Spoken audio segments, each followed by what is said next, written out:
بسم اللہ الرحمن الرحیم۔ کسی بھی قسم کی پریشانی ہو، مصیبت ہو، رزق میں مسئلہ ہو، سسرال میں کوئی پرابلم ہے، ہر طرح کی پریشانی کے لیے یہ جو میں آپ کو ایک وظیفہ بتا رہا ہوں بہت مجرب ہے، بزرگوں سے ملا ہے اور بزرگوں سے جو چیز ملتی ہے وہ ان کے مشاہدات میں ہوتی ہے وہ چیز، ٹھیک ہے۔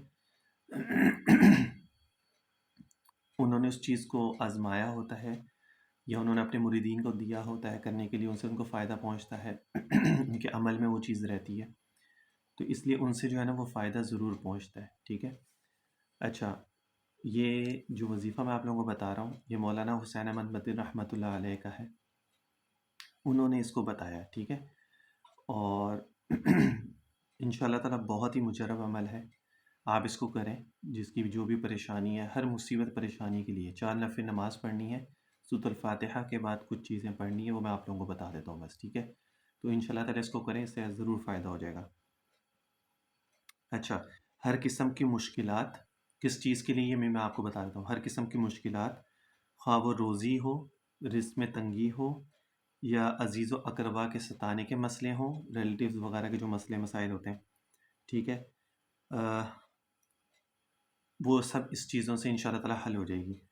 لیکن ایک شرط اس میں یہ ہے کہ آپ نے اس کو ریگولر کرنا ہے، اس کو یہ نہیں کہ 1-2 دن کیا اس کے بعد پھر اس کو چھوڑ دیا، ایسا نہیں ہے۔ اگر ایسا کریں گے تو پھر فائدہ نہیں ہوگا۔ اچھا، اگر ممکن ہو تو آخر رات میں کریں اس کو، یعنی تیسرا پہر جو ہوتا ہے، تہجد کا ٹائم ہوتا ہے، اس میں اس کو کر لیں، ورنہ اس کو نماز مغرب یا نماز عشاء کے بعد اس کو کر لیں۔ اگر آخری وقت میں اٹھنا مشکل ہے تو آپ اس کو مغرب یا عشاء کے بعد کر سکتے ہیں، اور اگر رات کو ممکن نہ ہو تو دن میں ایسے وقت میں کریں جس میں نفل پڑھنا جو ہے وہ جائز ہو، یعنی زوال کا وقت نہ ہو، ٹھیک ہے، اور غروب آفتاب کا وقت نہ ہو، ٹھیک ہے۔ تو اس کے علاوہ کوئی بھی وقت ہو جس میں نفل پڑھ سکتے ہیں، اس میں پھر دن میں کر لیں، ورنہ کوشش تو یہ کریں کہ اس کو تہجد کے ٹائم پہ کریں، یا پھر اگر تہجد کے ٹائم میں مشکل ہے تو مغرب کے بعد یا عشاء کے بعد کریں۔ بہت سارے وظائف جو ہوتے ہیں نا وہ اندھیرے میں کرنے میں اس کا فائدہ زیادہ ہوتا ہے، یعنی مغرب کے بعد، عشاء کے بعد، تہجد میں، فجر کے بعد، اس میں اس کا فائدہ زیادہ ہوتا ہے اور جلدی ہوتا ہے۔ تو باقی اگر اس میں کوئی پرابلم ہے، کوئی وقت فری نہیں ہوتا، تو آپ اس کو دن میں بھی کر سکتے ہیں۔ 4 رکعت، اب اس کی نیت آپ نے کیا کرنی ہے وہ میں آپ کو بتا دیتا ہوں۔ 4 رکعت بنیت رفع مصائب، یعنی مصائب کو دور کرنے کے لیے، پریشانی کو دور کرنے کے لیے، ٹھیک ہے، اور قضاء حاجات، مشکلات کے لیے یہ میں 4 نفل نماز پڑھ رہا ہوں۔ نیت آپ اپنے الفاظ میں بھی کر سکتے ہیں، یعنی مشکلات کو حل کرنے کے لیے، مصائب کے لیے، یا اللہ میں یہ 4 نفل نماز جو ہے وہ پڑھ رہا ہوں، یہ بھی نیت ہو جائے گی۔ اچھا، اول رکعت میں سورۃ الفاتحہ پڑھنی ہے آپ نے، پہلی رکعت میں سورۃ الفاتحہ کے بعد لا الہ الا انت سبحانک انی کنت من الظالمین، ٹھیک ہے، یہ آپ نے پڑھنا ہے۔ اس کے ساتھ آپ نے پڑھنا ہے، یہ آیت کریمہ ہو گیا، سب کو پتہ ہے۔ اس کے ساتھ آپ نے کیا پڑھنا ہے، فاستجبنا لہ ونجیناہ من الغم وکذالک ننجی المؤمنین، یہ آیت اس کے ساتھ ملانی ہے۔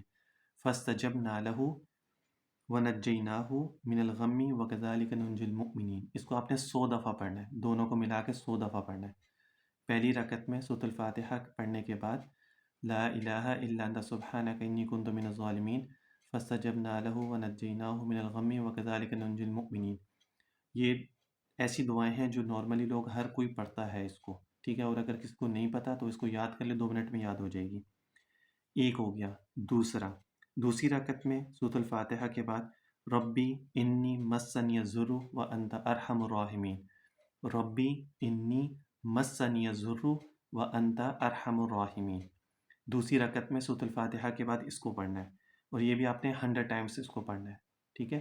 جو بھی ہے سورۃ الفاتحہ کے بعد پڑھیں گے وہ 100 ٹائمز پڑھنا ہے۔ 2 ہو گیا۔ باقی رکعت سیم ویسی جو عام نماز کی طرح ہے۔ تیسری رکعت میں سورۃ الفاتحہ کے بعد آپ نے پڑھنا ہے وَأُفَوِّضُ أَمْرِي إِلَى اللَّهِ إِنَّ اللَّهَ بَصِيرٌ بِالْعِبَادِ، وَأُفَوِّضُ أَمْرِي إِلَى اللَّهِ إِنَّ اللَّهَ بَصِيرٌ بِالْعِبَادِ، یہ بھی آپ نے 100 ٹائمز اس کو پڑھنا ہے۔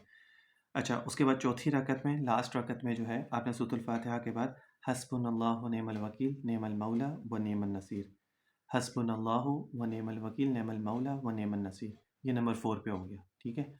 یہ آپ نے پڑھنا ہے 100 ٹائمز، یہ آپ کی نماز جو یہاں پہ کمپلیٹ ہو جائے گی۔ اب کوئی انسان کہ یار میں اس کو کاؤنٹنگ کیسے کروں، تو آپ ہاتھ میں نماز تسبیح رکھ سکتے ہیں کاؤنٹنگ کرنے کے لیے، یعنی جب آپ نے نیت باندھ لی، سورۃ الفاتحہ پڑھی، اور جب آپ نے اس کو پڑھنا شروع کیا تو آپ اس کو کاؤنٹنگ کر سکتے ہیں، تسبیحات میں لے سکتے ہیں، ٹھیک ہے۔ اچھا، اس کے بعد پھر آپ نے سلام پھیر لینا ہے۔ سلام پھیرنے کے بعد 100 ٹائمس جو ہے ربی انی مغلوباً فانتصر، پھر آپ نے 100 ٹائمس یہ پڑھنا ہے، ربی انی مغلوباً فانتصر، ربی انی مغلوباً فانتصر۔ سلام جب پوری نماز کمپلیٹ ہو جائے گی پھر اس کے بعد آپ نے یہ پڑھنا ہے، اور سلام پھر اس کے بعد جو دفع مشکلات اور تکمیل ارادہ کے لیے، یا جو بھی مشکلات ہیں اس کے حل کے لیے اور جو بھی آپ کی خواہشات ہیں اس کو پورا کرنے کے لیے دل سے دعا کریں، ٹھیک ہے۔ تو انشاءاللہ تعالی کچھ ہی عرصے میں جو ہے نا آپ کو اس کا فائدہ جو ہو پتہ چل جائے گا یا آپ کو ملنا شروع ہو جائے گا، ٹھیک ہے۔ یہ ہے 4 نفل نماز جو آپ لوگوں نے پڑھنی ہے، اور پریشانی جس کو ہوگی نا وہ کر لے گا، جس کو نہیں ہے اللہ تعالیٰ سب کو پریشانیوں سے دور رکھے، محفوظ رکھے، لیکن جو بہت سارے لوگ پریشان بھی ہوتے ہیں تو وہ یہ عمل کریں، انشاءاللہ تعالیٰ اس سے بہت فائدہ ہوگا۔ اس کا آسان طریقہ یہ، اگر کسی کو یہ نہیں پتہ، لا الہ الا انت سبحانک انی کنت من الظالمین، یہ تو سب کو پتہ ہے، حسبنا اللہ و نعم الوکیل نعم المولا و نعم النصیر، یہ بھی سب کو پتہ ہے۔ باقی جو 1-2 آیتیں جو میں نے آپ لوگوں کو بتائی ہیں اس کو آپ ایسا کریں کسی کاغذ پہ لکھ لیں، اس کو 1 یا 2 دن صرف پڑھتے رہیں زبانی، وہ آپ کو زبان پہ آ جائے گی، مشکل ہی آسان ہی ہے، پھر اس کے بعد آپ اس کو نفل نماز پڑھنا شروع کر دیں، تو انشاءاللہ تعالیٰ اس سے آپ کو فائدے بہت ہو جائیں گے۔